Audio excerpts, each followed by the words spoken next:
2025년 12월 31일 월스트리트의 역사적인 순간이 찾아왔습니다. 워런 버핏이 버크셔 해서웨이 CEO 자리에서 물러난 날이죠.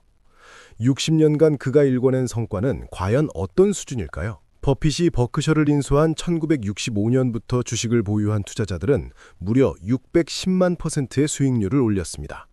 같은 기간 S&P 500 지수 수익률은 4만 6천 %였는데요. 버핏의 성과가 132배나 높은 셈입니다. 버크셔는 보험사부터 아이스크림 업체까지 다양한 산업에 투자하며 성장했습니다. 지난해 9월 기준 현금 자산만 552조 원, 주식 자산은 410조 원에 달했죠. 애플, 포카콜라, 아메리칸 익스프레스 등이 주요 보유 종목이었습니다. 버핏의 투자 철학을 상징하는 첫 번째 명언이 있습니다. 절대로 돈을 잃지 마라. 그리고 두 번째 원칙은 첫 번째 원칙을 절대 잊지 마라입니다. 단순하지만 강력한 메시지죠. 손실을 피하는 것이 왜 중요할까요? 100만 원을 투자해 50% 손실을 보면 50만 원이 남습니다. 다시 100만 원으로 돌아가려면 100% 수익이 필요하죠. 손실을 회복하는 건 벌어들이는 것보다 훨씬 어렵습니다. 버핏은 또 이렇게 말했습니다. 아무리 유능한 펀드 매니저라도 시장을 지속적으로 이기는 것은 불가능하다. 단기 수익을 쫓기보다 장기적 관점이 중요하다는 뜻이죠. 그렇다면 버핏은 어떻게 투자했을까요? 기업의 내재 가치를 철저히 분석했습니다. 재무제표를 꼼꼼히 뜯어보고 경영진의 능력을 평가하고 사업 모델의 지속 가능성을 판단했죠. 우리가 가장 좋아하는 보유기간은 영원이다.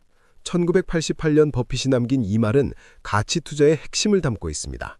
좋은 기업을 찾으면 영원히 보유하라는 거죠. 버핏은 1988년 글에서 이렇게 적었습니다. 뛰어난 경영진이 이끄는 뛰어난 기업의 지분을 가질 때 우리가 가장 좋아하는 보유기간은 영원이다. 단기 매매와 정반대 접근법입니다. 많은 투자자들은 주가가 오르면 서둘러 팔고 떨어지면 붙잡고 있습니다. 버핏은 그 반대였죠. 진짜 좋은 기업이라면 주가 변동에 흔들리지 않고 계속 보유했습니다. 코카콜라가 대표적 사례입니다. 버핏은 1988년부터 코카콜라 주식을 사들이기 시작했는데요. 30년이 넘도록 단 한 주로 팔지 않았습니다. 배당금만으로도 연간 7억 달러 이상을 받았죠. 버핏의 성공 비결은 결국 인내였습니다. 시장의 소음을 무시하고 좋은 기업을 찾아 오래 보유하는 것. 복리의 마법이 시간과 함께 작용했던 거죠. 그렇다면 버핏의 명언에서 우리가 배울 점은 무엇일까요? 첫째, 손실을 피하는 것이 수익보다 중요합니다. 둘째, 단기 시장 예측은 불가능하다는 걸 인정해야 합니다. 셋째, 기업의 진짜 가치를 분석하는 능력을 키워야 합니다. 넷째, 좋은 기업을 찾으면 오래 보유하는 인내가 필요합니다. 이 네 가지가 버핏 철학의 핵심이죠. 현재 버핏의 자산은 약 217조 원으로 세계 12부자입니다.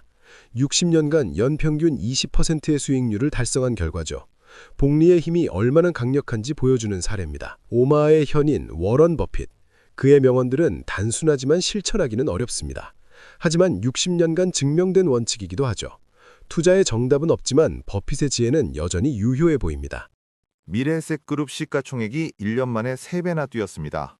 18조 원을 돌파하며 그룹 순위도 26위에서 17위로 급상승했는데요. 롯데와 CJ를 제치고 대기업 반열에 올라선 배경, 지금부터 살펴보겠습니다. 시총 급증의 핵심은 미래에셋증권입니다. 1년 새 주가가 249% 폭등하며 그룹 전체 시총의 90%를 차지하게 됐는데요. 4조 7천억 원에서 15조 8천억 원으로 무려 3배 이상 불어났습니다. 정부의 증시 활성화 정책이 첫 번째 요인으로 꼽힙니다. 거래대금 증가로 수수료 수입이 늘어난 데다 종합투자계좌 사업 인가로 자금 운용 여력까지 확대됐죠. 상법 개정 수혜까지 더해지며 삼박자가 맞아떨어진 겁니다. 미래에셋증권은 주주 환원에도 적극적이었습니다. 2024년 한 해 동안 배당과 자사주 소각으로 3,670억 원을 주주에게 돌려줬는데요. 역대 최대 규모로 투자자들의 신뢰를 높이는 데 성공했습니다. 하지만 진짜 게임 체인저는 따로 있었습니다. 바로 스페이스X 투자인데요.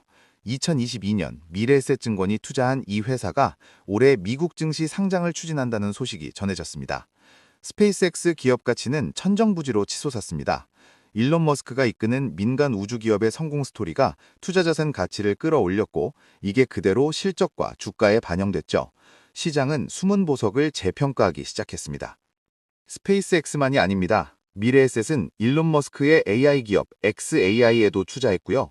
세계 1위 드론 제조사 DJI까지 포트폴리오에 담았습니다. 혁신기업 투자 전략이 빛을 발하는 순간이었죠.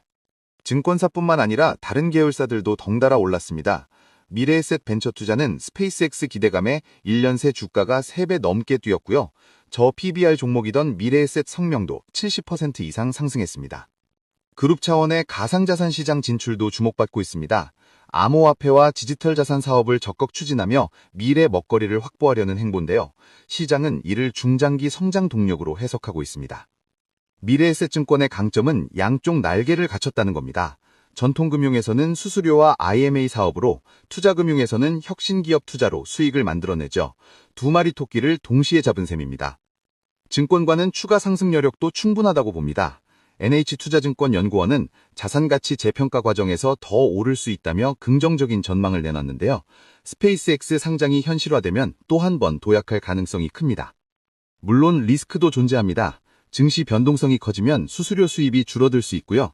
혁신기업 투자는 높은 수익만큼 불확실성도 크죠. 상법 개정도 아직 진행 중이라 변수가 남아 있습니다. 그럼에도 시장의 시선은 여전히 뜨겁습니다. 1년 새 3배 오른 주가가 과열이 아니냐는 우려도 있지만 실적 개선과 자산 재평가라는 펀더멘털이 뒷받침되고 있다는 분석이 우세합니다. 미래에셋그룹의 약진은 결국 선택과 집중의 결과입니다. 증시 화랑이라는 외부 환경을 잘 활용했고 혁신기업 투자라는 내부 역량을 키웠죠. 두 가지가 맞물리며 폭발적 성장을 이뤄냈습니다. 앞으로가 더 중요합니다.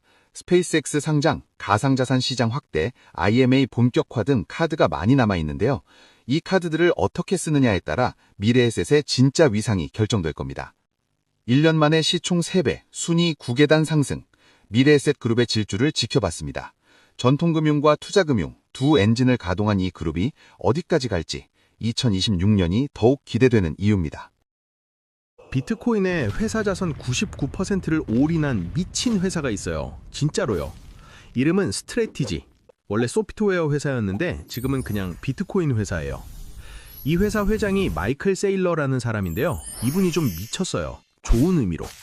2020년부터 비트코인 사기 시작해서 지금 보유량이 67만 개예요. 약 91조 원어치. 전 세계 비트코인의 3.2%를 이 회사 혼자 갖고 있는 거예요. 상장사 중에 압도적 1위. 근데 이 회사가 최근에 큰일 날 뻔했어요. 퇴출 위기였거든요. MSCI라고 들어보셨어요? 글로벌 주가 지수 만드는 곳이에요. 여기 지수에 들어가 있으면 펀드들이 자동으로 그 주식을 사요. 근데 MSCI가 자산의 50% 이상이 가상화폐인 회사는 지수에서 빼겠다고 한 거예요. 스트래티지 자산의 99%가 비트코인이에요. 딱 걸린 거죠. 이게 왜 문제냐? JP모건 변숙 보면요. 퇴출되면 약 28억 달러, 우리 돈 3조 8천억 원이 빠져나간대요. 패시브 펀드라고 지수 따라서 자동으로 사고 파는 펀드들이 있거든요. 지수에서 빠지면 걔네가 다 팔아버려요. 스트래티지 주가 폭락하고 그러면 비트코인 대량 매도해야 할 수도 있고 그러면 비트코인 가격도 폭락하고 연쇄작용이에요. 실제로 이 소식 나오고 스트래티지 주가가 60% 넘게 빠졌어요. 시장이 진짜 무서워한 거죠. 근데요, 1월 6일에 결과가 나왔어요. MSCI가 일단 안 뺀다고 발표한 거예요. 지수 잔류 확정. 이유가 뭐냐? 가상화폐를 단순 투자가 아니라 핵심 전략 자산으로 보는 기업도 있다는 거예요. 시장 의견 반영한 거죠. 발표 직후 스트래티지 주가 5% 넘게 급등했어요. 비트코인도 같이 반등하고요. 마이클 세일러가 뭐라고 했냐면요. 경제적 현실을 반영한 강력한 결과다라고 했어요. 승리 선언이죠. 여기서 끝이 아니에요. JP모건이 재밌는 말을 했거든요. 스트래티지가 MSCI에 잔류하면 비트코인이 다시 신고가를 경신할 가능성이 있다. JP모건 2026년 비트코인 목표가가 15만에서 17만 달러예요. 지금 9만 달러대니까 거의 2배 가까이 보는 거죠. 정리하면요. 비트코인 99% 올인한 미친 회사 스트래티지. 지수 퇴출 위기에서 살아남았고 이제 비트코인 신고가 기대감까지 나오는 상황이에요. 마이클 세일러의 미친 베팅, 일단은 성공 중입니다. 앞으로 어떤 일이 벌어질지 줍스에서 계속 지켜보겠습니다. 다음 영상에서 찾아뵙겠습니다. 감사합니다. 2026년 1월 3일, 전 세계가 깜짝 놀랄 뉴스가 터졌습니다. 미군이 베네수엘라를 침공했습니다. 그리고 마두로 대통령을 전격 체포했죠. 트럼프 대통령은 이렇게 말했습니다. 첨단 미국 기술 덕분에 성공했다. 그런데 그 기술의 정체는 뭘까요? 마두로를 잡은 건 군인만이 아니었습니다. 팔란티어, 들어보신 적 있으신가요? 2003년 피터 틸이 만든 회사입니다. 페이팔 공동 창업자로 유명하죠. 회사 이름이 특이한데요. 반지의 제왕에 나오는 수정굿을 팔란티르에서 따왔습니다. 모든 것을 볼 수 있는 눈, 이름값 그대로입니다. 이 회사가 하는 일은 간단합니다. 흩어진 데이터를 모읍니다. 그리고 의미 있는 그림으로 만들어줍니다. 핵심 제품은 두 가지입니다. 고담은 군과 정보기관용입니다.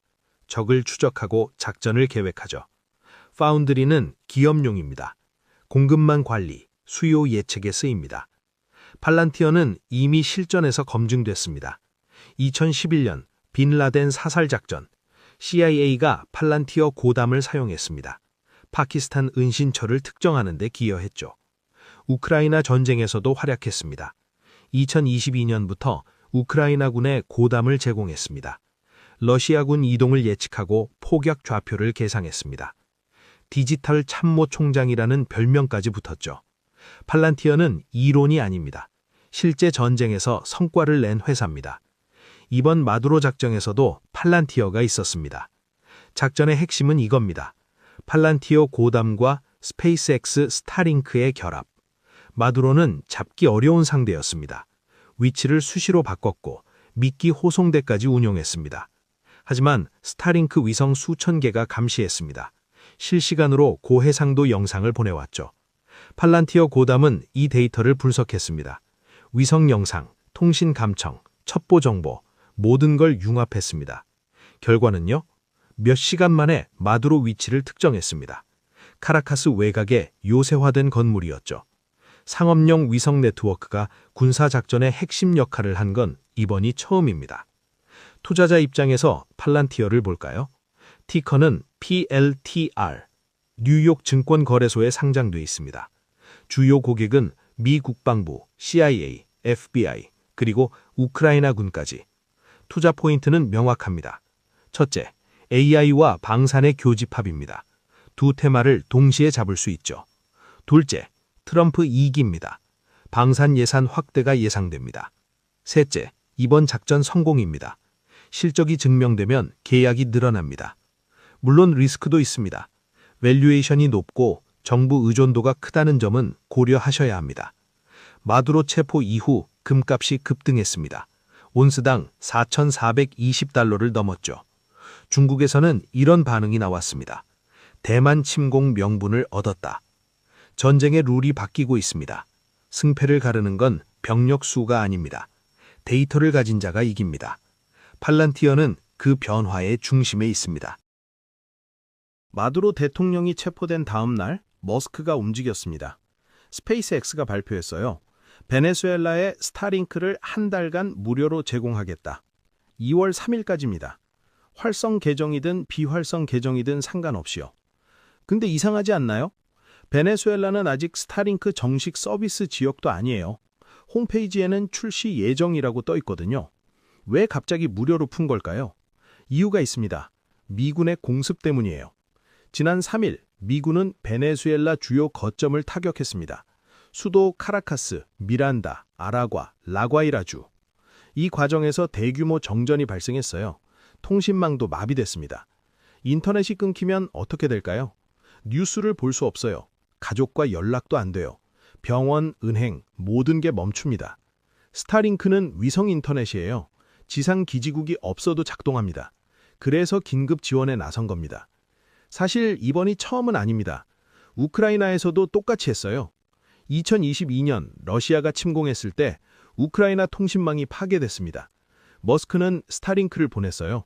처음에는 자체 비용으로 무료 제공했죠. 결과는요? 스타링크는 우크라이나 군과 민간의 핵심 인프라가 됐습니다. 드론 조종, 작전 통신, 민간 인터넷까지 전쟁터에서 검증된 거예요. 그리고 2023년 6월부터는 미 국방부와 계약을 맺었습니다. 운영 비용을 지원받기 시작한 거죠. 스타링크, 정확히 뭔지 모르는 분들 많으시죠? 스페이스X가 만든 위성 인터넷 서비스예요. 원리는 간단합니다. 지구 저궤도에 위성 수천 개를 띄웁니다. 그 위성들이 인터넷 신호를 쏴주는 거예요. 일반 인터넷은 기지국이 필요하잖아요. 기지국이 파괴되면 끝입니다. 근데 스타링크는 달라요. 위성이 하늘에 있으니까 지상이 어떻게 되든 상관없어요. 그래서 오지, 바다, 전쟁터에서 쓰이는 거예요. 현재 스타링크 위성은 수천 개가 운영 중입니다. 전 세계 곳곳에 인터넷을 제공하고 있어요. 이번 베네수엘라 지원이 왜 중요할까요? 스타링크가 분쟁 지역 인프라로 자리 잡고 있다는 신호예요. 우크라이나에서 검증됐고 이제 베네수엘라까지. 통신망이 파괴된 곳에 가장 먼저 들어가는 인터넷, 그게 스타링크입니다.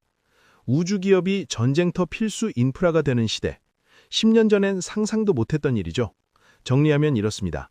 머스크의 스타링크, 베네수엘라 통신망 복구에 투입됐습니다. 우크라이나에 이어 두 번째예요. 앞으로 또 어떤 곳에 쓰일지 줍스에서 계속 지켜보겠습니다. 그럼 다음 영상에서 또 만나요.